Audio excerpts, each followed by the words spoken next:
Hello guys, sigma online coaching YouTube platform पे आप लोगों का बहुत बहुत स्वागत है। और जैसा कि हम आपके साथ पिछले वीडियो में डिस्कस कर चुके थे कुछ क्वेश्चन चैप्टर का नाम है वैद्युत आवेश तथा छेद। अब हमारा जो है अगला क्वेश्चन है कि ऊन से रगड़े जाने पर कोई पॉलीथीन का टुकड़ा 3 × 10⁻⁷ की ऋणावेश से आवेशित पाया गया। अब इसमें क्या है, पहला क्वेश्चन हमारा है स्थानांतरित किसी पदार्थ से किसी पदार्थ में, स्थानांतरण किसी पदार्थ से किसी पदार्थ में हो रहा है। इलेक्ट्रॉन की संख्या आकलित कीजिए, नंबर ऑफ इलेक्ट्रॉन बताना है आपको। और बी वाले क्वेश्चन में क्या बताना है कि क्या उनसे पॉलीथीन में संघट्ट का स्थानांतरण भी होता है। तो ये आपका एक कंप्लीट क्वेश्चन हो गया। अब इस क्वेश्चन का सलूशन हम देखते हैं कि कुल स्थानांतरित आवेश कितना है।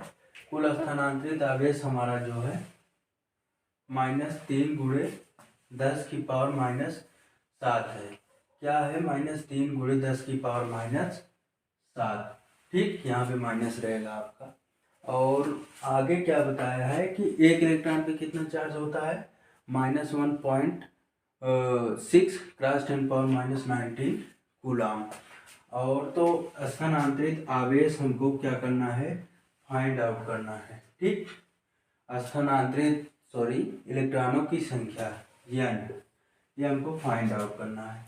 तब हम सलूशन में देखेंगे कि ऊन से रगड़े जाने पर, अगर हम ऊन से रगड़े जाने पर पॉलीथीन के टुकड़े ऋणावेश, पॉलीथीन के टुकड़े पे क्या आता है, ऋणावेश आता है। ऊन से रगड़े जाने पर पॉलीथीन के टुकड़े पर क्या आएगा, ऋणावेश आएगा। अतः इलेक्ट्रॉन ऊन से कहाँ स्थानांतरित होगा, ऊन से पॉलीथीन के टुकड़े पर स्थानांतरित होगा ना, पॉजिटिव से निगेटिव की तरफ। इलेक्ट्रॉन ऊन से पॉलीथीन के टुकड़े पर स्थानांतरित होता है। हमें ज्ञात है कि Q = Ne। हम ये एक आपका ये फार्मूला होता है ना, ये एक हमारा फार्मूला होता है Q = Ne। मतलब क्या कि Q = Ne पे जब हम रखेंगे, पक्षांतर करेंगे तो n बराबर क्या हो जाएगा, Q/E। n बराबर क्या होगा यहाँ पे, Q/E हो जाएगा। ठीक, तो Q का मान क्या है, ये स्थानांतरित आवेश है, -3 × 10⁻⁷ कूलाम। ठीक, और बटे में क्या हो जाएगा, -1.6 × 10⁻⁻19 कूलाम। अब माइनस माइनस कैंसिल आउट हो जाएगा, माइनस माइनस कैंसिल आउट हो गया। और अब जब ये हमारा 10⁻⁻19 है ऊपर जाएगा तो प्लस में तब्दील हो जाएगा। ठीक, जब प्लस में ये तब्दील हो जाएगा तो आगे क्या होगा, देखिए आगे क्या होगा, ये इससे कटा तो ये 1.875, जब इसको हम कट करेंगे, यहाँ पे भाग देंगे 3 में 1.6 से, तो हमारा क्या आ जाएगा, 1.875। ठीक, और ये ऊपर जाएगा तो यहाँ ऐसे देखिए, ये हमारा 1.875 क्रॉस 10⁻⁻7 और क्रॉस 10⁻⁻ से +19 हो जाएगा। ठीक, बटे में कुछ नहीं है ये इसका। अब ये -7 से +19 है, जब घट जाएगा तो यहाँ पे +12 बचेगा, तो अगला स्टेप आपका ये हो जाएगा। अब ये जो है एक राउंड फिगर वैल्यू ले लेंगे, ये हो जाएगा हमारा 2 × 10⁻12 इलेक्ट्रॉन। कितने इलेक्ट्रॉन हो, नंबर ऑफ इलेक्ट्रॉन कितने हो जाएंगे, 2 × 10⁻12 इलेक्ट्रॉन। अब क्या कह रहा है बी वाला क्वेश्चन, क्या ऊन से पॉलीथीन में संघट्ट का स्थानांतरण भी होता है। तो हाँ, ऊन से पॉलीथीन में भी संघट्ट का क्या होता है, स्थानांतरण होता है।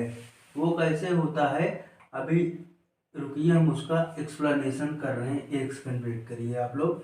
तब तक इसका स्क्रीनशॉट ले लीजिए, इसका स्क्रीनशॉट ले लीजिए।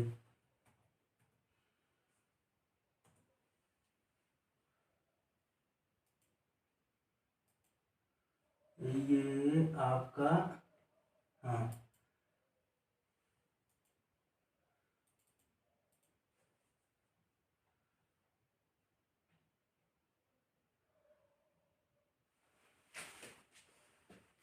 अब देखिए कि क्या कह रहा है कि आगे बी वाले क्वेश्चन का हम सलूशन देखेंगे कि बी वाले क्वेश्चन का सलूशन क्या होगा। तो आपकी वीडियो जो है काफ़ी दिनों बाद आई है, बीच में हम व्यस्तता थी काफ़ी ज़्यादा। अब जो है प्रॉपर आपकी वीडियो मिलेगी, और 16 तारीख से इंटर वालों का एग्ज़ाम भी है, तो आप अपनी तैयारी बनाइए रखिए, ठीक। तो ऊन से पॉलीथीन पर द्रव्यमान का स्थानांतरण होता है। सलूशन में आपको क्या लिखना है इसके, हाँ, ऊन से पॉलीथीन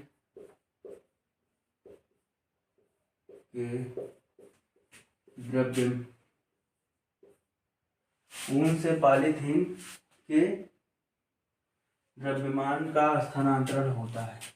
पॉलीथीन के द्रव्यमान का स्थानांतरण होता है। ऊन से पॉलीथीन के द्रव्यमान का स्थानांतरण होता है, क्योंकि इलेक्ट्रॉन जो द्रव्य कण हैं, क्या है, क्योंकि इलेक्ट्रॉन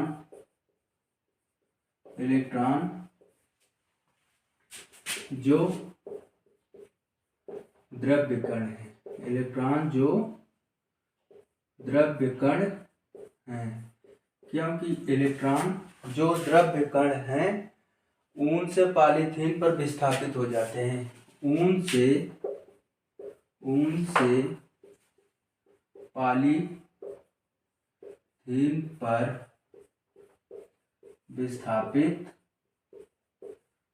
विस्थापित हो जाते हैं।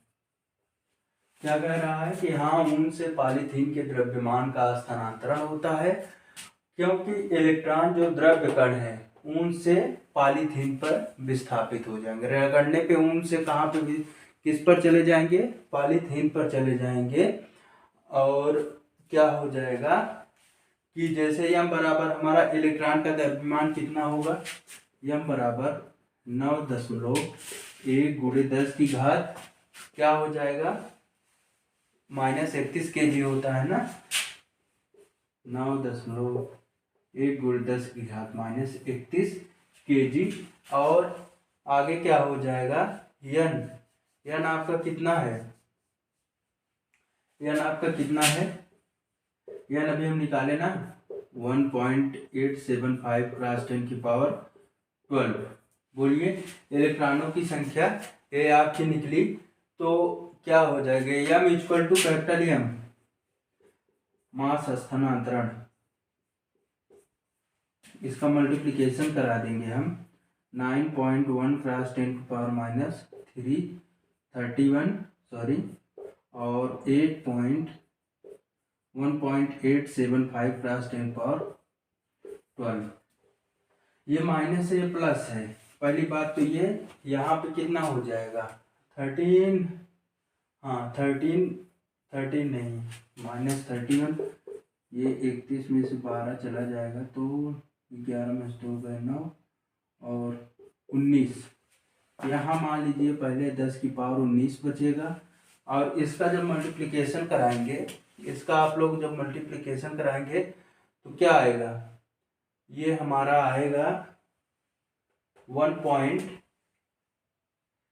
क्या आ जाएगा, फाइनल आंसर 1.8 सॉरी 1.71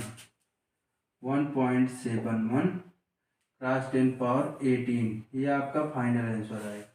बाकी आप लोग कैलकुलेशन कर लीजिएगा, आपका फाइनल आंसर क्या आएगा 1.7 क्रॉस 10 पावर 18। ठीक, ये आपका मास आ गया। क्या आ गया? ये आपका मास आ गया। ठीक, और इसका स्क्रीनशॉट ले लीजिए। इसके बाद हम अगले क्वेश्चन पे चलते हैं। आई होप आप लोगों ने स्क्रीनशॉट ले लिया होगा। अगला क्वेश्चन हमारा है कि दो विद्युतरोधी आवेश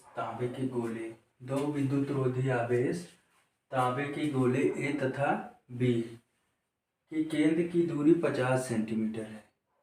50 सेंटीमीटर है। यदि दोनों गोलों पर पृथक पृथक अलग अलग आवेश हो, जो कि क्या है हमारा 6.5 × 10⁻⁷ कूलाम दे रखा है, तो इनमें पारस्परिक क्या है? इनमें पारस्परिक स्थिर विद्युत प्रतिकर्षण बल कितना है? स्थिर विद्युत की प्रतिकर्षण कैसे प्रतिकर्षित कर रहे हैं एक दूसरों की, ठीक, उसको बताना है। गोलों के बीच की दूरी की तुलना में ए तथा बी की त्रिज्याएं ज्ञात कीजिए। गोलों के बीच की दूरी की तुलना में ए तथा बी की त्रिज्याएं ज्ञात कीजिए। तो ये पहले तो क्या निकालेंगे हम इसमें? पहले हम अपना निकालेंगे फोर्स। क्या निकालेंगे कि पहले हम फोर्स निकालेंगे। तो आइए पहले हम फोर्स पे चर्चा करते हैं। ठीक, फोर्स पे चर्चा करेंगे। ये जो यहाँ पे क्वेश्चन में थोड़ा लिखने में बाई पार्ट हो गया। ए तथा बी की त्रिज्याएं यहाँ ज्ञात नहीं करना है। बताया है ए तथा बी की त्रिज्याएं नगण्य क्या है? ए तथा बी की त्रिज्याएं क्या है? नगण्य है। और आगे हमको सॉल्व करना है।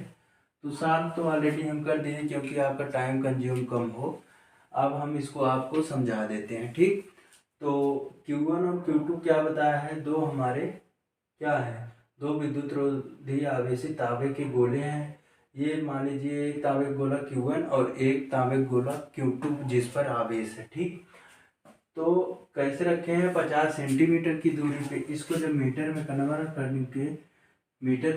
करेंगे तो 0.50 मीटर हो जाएगा। ठीक, अब क्या है कि 1/4πε0 की वैल्यू क्या होती है? 9 × 10⁻⁹ newton metre square and coulomb की पावर -2। ठीक, और या फिर क्या कह सकते हैं? न्यूटन मीटर स्क्वायर प्रति कूलाम स्क्वायर। समान आवेशित गोलों के बीच प्रतिकर्षण बल क्या होगा? तो कूलाम के नियम से हम देखते हैं। हमारा फोर्स क्या होता है, या आप लोगों ने थ्योरी में ये पढ़ रखा है। ठीक, तो क्या होगा? F = 1/4πε0 Q1 Q2/r²। सारी वैल्यू यहाँ हम पुट अप कर देंगे। 1/4πε0 की वैल्यू रख देंगे 9 × 10⁻⁹, और ये हमारा क्या है? दो आवेश जो है 6.5 × 10⁻⁷ और 6.5 × 10⁻⁷। अब क्या होगा? -7 ऐट 10⁻⁴ हो जाएगा, और 9 क्रॉस इसको एक साथ कर लेंगे और 10⁻⁹ हो जाएगा। ठीक, तो आगे क्या होगा? ये इसमें से इसका हम बहुत लंबा कैलकुलेशन है, आप लोग थोड़ा कैलकुलेटर की सहायता से या आपको एग्जाम में तो अपने आप करना पड़ेगा। तो आपका फाइनल आंसर जो आएगा, फाइनल आंसर आपका क्या आएगा? 1.52 × 10⁻³ न्यूटन। क्या आएगा? 1.52 × 10⁻³ न्यूटन आएगा। ठीक, तो आप लोग इसका स्क्रीनशॉट ले लीजिए। उसके बाद हम अगले क्वेश्चन पे चलते हैं। वो भी इसी का पार्ट है। मान लीजिए ये नंबर का क्वेश्चन था, ये ए नंबर का क्वेश्चन था, तो वो बी नंबर का क्वेश्चन है। ठीक, तो आइए हम लोग अपने बी नंबर वाले क्वेश्चन पे चलते हैं। ठीक, आगे क्या कर रहा है कि यदि आगे जो बोल रखा है हमारा आगे क्या बोल रखा है इसमें बी वाले क्वेश्चन में, एक मिनट उसको नोट कराते हैं कि बी वाले क्वेश्चन में बोल रखा है कि यदि प्रत्येक गोलों पर आवेश की मात्रा 2 गुनी, यदि प्रत्येक गोलों पर यदि यदि प्रत्येक गोलों पर आवेश की मात्रा 2 गुनी, यदि प्रत्येक गोलों पर आवेश की मात्रा 2 गुनी और तथा गोलों के बीच की दूरी आधी कर दी जाए, तथा गोलों के बीच की दूरी आधी कर दी जाए, आर का मान आधी कर दी जाए। यदि प्रत्येक गोलों पर आवेश की मात्रा 2 गुनी तथा गोलों के बीच की दूरी आधी कर दी जाए तो प्रत्येक गोलों पर कितना बल लगेगा। क्या कह रहा है, तो प्रत्येक गोलों पर कितना बल लगेगा, तो प्रत्येक गोलों पर कितना बल लगेगा। ठीक, तो ये आपका हो गया क्वेश्चन। क्या हो गया, ये आपका क्वेश्चन हो गया। और इसका अब हम देखते हैं भैया सलूशन। क्या देखेंगे, सलूशन। Q1 को हम क्या करेंगे, दोगुना करेंगे ना, तो Q1 को अगर हम 2 गुना करेंगे तो 2Q1 हो जाएगा, बोलिए। और Q2 को 2 गुना करेंगे तो 2Q2 हो जाएगा। ठीक, Q2 को 2 गुना करेंगे तो 2Q2 हो जाएगा। और यहाँ R को आधा करना है, R को आधा कर देंगे तो अब हम बल फाइंड करेंगे, तो वही फार्मूला रिपीट करना है। Q1 Q2 upon R square, 2Q1 cross 2Q2 upon R square by 4 हो जाएगा, 2 का स्क्वायर कर देंगे। ठीक, अब क्या करेंगे, ये ऊपर ले जाएंगे। पहले फार्मूला देख लीजिए, उसके बाद मान रखते हैं सबका। इसको ऊपर ले जाएंगे तो ये 4 यहाँ आ जाएगा, क्या हो जाएगा 4 क्रॉस 2 Q1 Q2 अपान R स्क्वायर। बोलिए भाई, यहाँ तक समझे। ये 4 ऊपर चला गया, ये 2 इधर आ गया। ठीक, आगे अब देखिए हम वैल्यू पुटअप करते हैं। क्या करेंगे, वैल्यू पुटअप करेंगे। तो क्या वैल्यू पुटअप करेंगे, 16 पहले कॉमन ले लीजिए यहाँ पे, और ये 16। ठीक, 9 गुणे 10 की घात 9 कर दीजिए। Q1 Q2 का मान हमारा क्या है, 6.5 क्रॉस 6.10 की पावर -7 और 6.5। ये पिछला वाला ही क्वेश्चन है, नहीं तो आप लोग ये मत सोचिएगा कि ये 6.5 कहाँ से आया।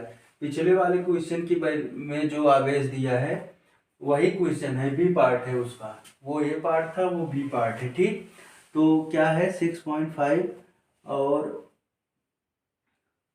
क्या है हमारा यहाँ भी 6.5 -7। बोलिए भाई, अब R स्क्वायर की वैल्यू क्या हो जाएगी, R स्क्वायर की वैल्यू, सॉरी 0.5 को 0.50 का स्क्वायर कर देंगे, क्योंकि मीटर में कन्वर्ट किए हैं। तो फाइनलाइज आंसर जो आएगा हमारा वो यही आएगा। या फिर इतना करने से अच्छा है कि हम डायरेक्ट एक चीज़ और कर सकते हैं। क्या करेंगे कि जैसे यहाँ पे हमने देखा, तो ये इतना करने से आपका अच्छा है, सॉरी ये कर देंगे। बोलिए, ये यहाँ 16 कॉमन कर लेंगे, ये हमारा 1/4 पाई एप्सिलॉन 0 और Q1 Q2/r²। ठीक, तो यह 16 यफ हो जाएगा। बोलिए यफ का मान ही था ना, यफ बराबर क्या होता है, यही होता है ना, यफ बराबर 1/4πε0 और Q1 Q2/r²। तो उसके बाद अब क्या है, यहाँ हम मान रख देंगे जो पिछला आपका यफ का मान निकला।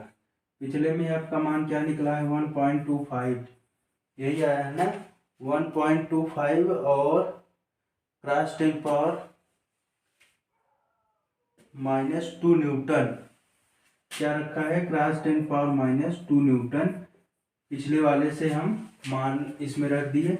अब इसको सॉल्व कर लेंगे तो हमारा क्या आएगा, जब सॉल्व करेंगे तो 2.3 क्या आएगा, 2.43 क्रॉस 10⁻⁻1 हो जाएगा, 10⁻⁻1 न्यूटन। ये आपका फाइनलाइज आंसर आ गया। तो उम्मीद है कि ये क्लास आपको अच्छी लगी होगी और आप लोग अपनी तैयारी में जुटे रहिए। 16 तारीख से आप लोगों का पेपर स्टार्ट है क्लास 12th वालों को, तो आप लोग अपनी तैयारी बनाए रखिए और जितना आप परिश्रम करेंगे उसका रिजल्ट जो है आपको मिलेगा। तो इसलिए आप लोग अपने परिश्रम में कोताही न करिए, ज़्यादा से ज़्यादा परिश्रम करिए और अपनी तैयारी बनाइए। धन्यवाद।